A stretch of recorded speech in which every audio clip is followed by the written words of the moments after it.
People का एक पत्ता, उस पत्ते पर थोड़ा सा चावल,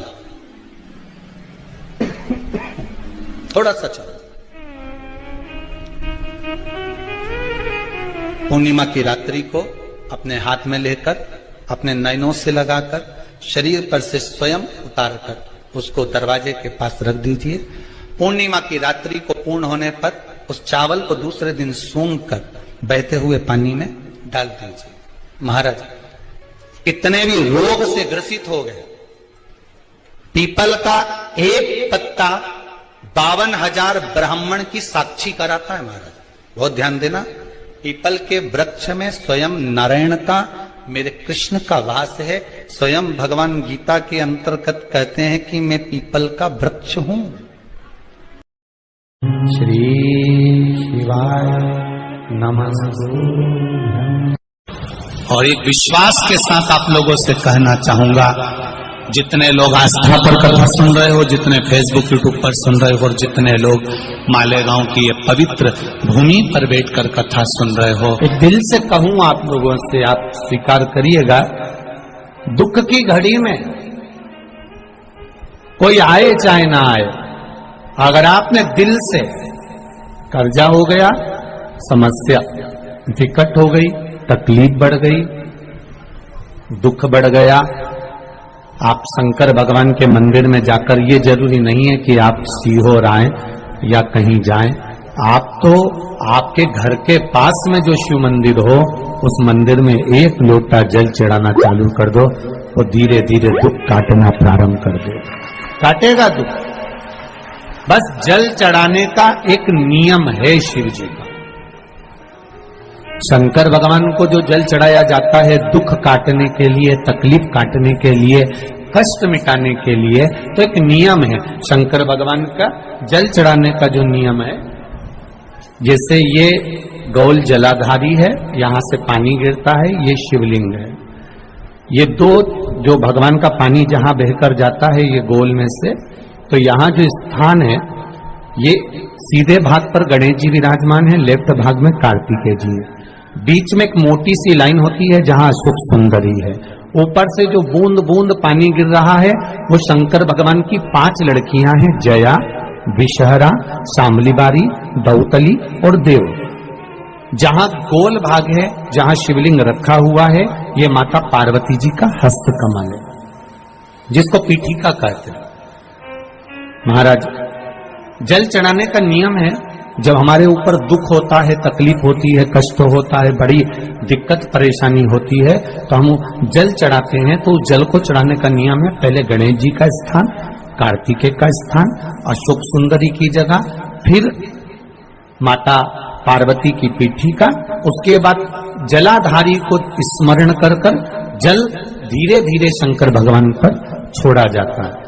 जब धीरे धीरे शिव जी पर जल चढ़ाएं, उसके बाद में आप अपने मन की कामना जब जल चढ़ाते जाएं और बाबा से कहते जाएं, बाबा रोज कामना कहने की जरूरत नहीं है, एक बार आप कामना करो और उसके बाद जल चढ़ाना प्रारंभ करो, और उसको कहना जरूर, तेरे दरबार से कोई खाली नहीं गया मेरे शंभू, मैं नहीं जानती, मैं तो इतना जानती हूँ कि कंकर शंकर है और तू सुनता जरूर है। ब्रह्मा ब्रह्म लोक में है, भगवान विष्णु वैकुंठ लोक में है, पर मृत्यु लोक में मेरा देवाधिदेव महादेव है, मेरी सुनेगा जरूर। और बाबा से विनय कर कर आप आइए। जल चढ़ाने का नियम, अगर दुख है, तकलीफ है, कष्ट है तो ऐसे चढ़ा दो, और अगर मन कर रहा है डायरेक्ट शिव जी पे चढ़ाना हो तो तुम्हारी मर्जी, उसमें कोई मना नहीं।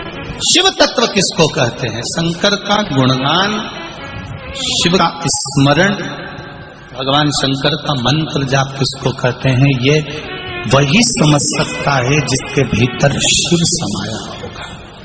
और एक विश्वास के साथ आप लोगों से कहना चाहूंगा, जितने लोग आस्था पर कथा सुन रहे हो, जितने फेसबुक यूट्यूब पर सुन रहे हो, और जितने लोग मालेगांव की ये पवित्र भूमि पर बैठकर कथा सुन रहे हो, आप दिल से उसकी कथा सुनना।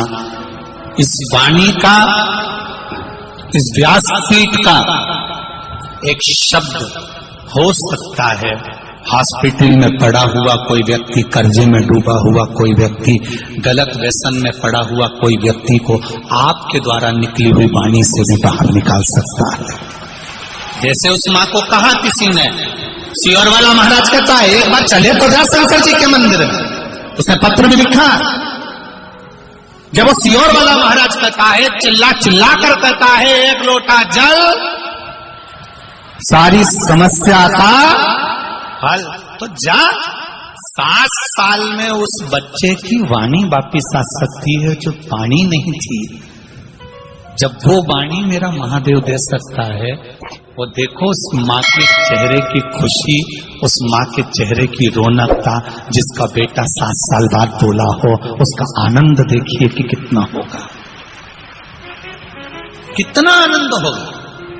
एक बात और अच्छे से समझ लीजिए, जो बच्चे चिड़चिड़े होते हैं, चाहे घर में बेटे हों, बहुएं हों, सास हो, ससुर हो, परिवार में छोटे छोटे बच्चे हों, चिड़चिड़ प्रवृत्ति करते हों या चिड़चिड़ा स्वभाव हो, जरा जरा सी बात में क्रोध आ जाता हो, बोलने का भान नहीं रह पाता हो, शब्दों के बाण चलते हो, तो महाराज प्रदोष के दिन, प्रदोष काल में बेलपत्री के पेड़ के नीचे एक जो पत्ता आपके पास में हो, पान का मिल जाए तो पान का, पीपल का मिल जाए तो पीपल का, बेलपत्र का मिल जाए तो बेलपत्र का, उस पत्ते पर मात्र थोड़ा सा शहद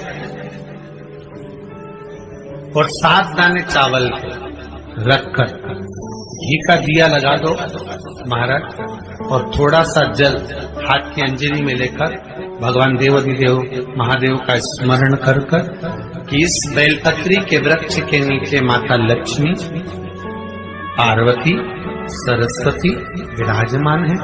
इसी बेलपत्री के पेड़ के नीचे मेरे देवाधिदेव महादेव का 12 ज्योतिर्लिंग का स्वरूप प्रकट है।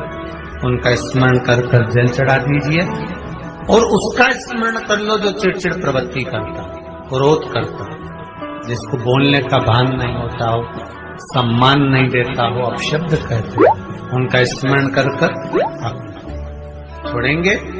एकदम एक प्रदोष करेंगे, दूसरे प्रदोष तक तो आपको कोई दिक्कत ही नहीं।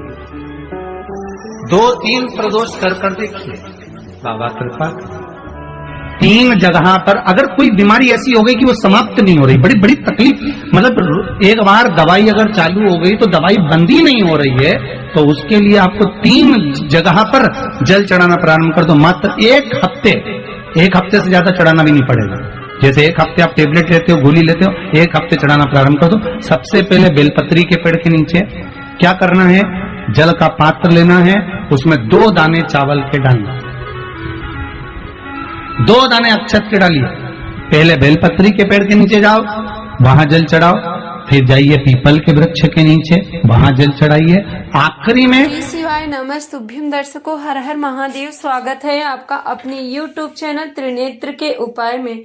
इस वीडियो में आपको पूजनी पंडित जी बहुत ही विशेष उपाय बताए हैं। दर्शकों, मार्गशीर्ष की पूर्णिमा तिथि का बड़ा विशेष महत्व होता है। पूर्णिमा के दिन जो भी व्यक्ति महादेव की शिवलिंग पे 1 लोटा जल, साथ में 1 चावल का दाना, 1 बेलपत्र समर्पित करते हैं, महादेव उनकी सभी मनोकामना पूरी करते हैं। घर में सुख शांति समृद्धि बनी रहती है। आप इस उपाय को जरूर करें। और जो भी भाई बहन चैनल पे पहली बार आए हैं, अभी तक आपने चैनल को सब्सक्राइब नहीं किया तो सब्सक्राइब जरूर करें, ताकि इस तरह की जो भी वीडियो हम सबसे पहले आपके पास पहुंचा सके।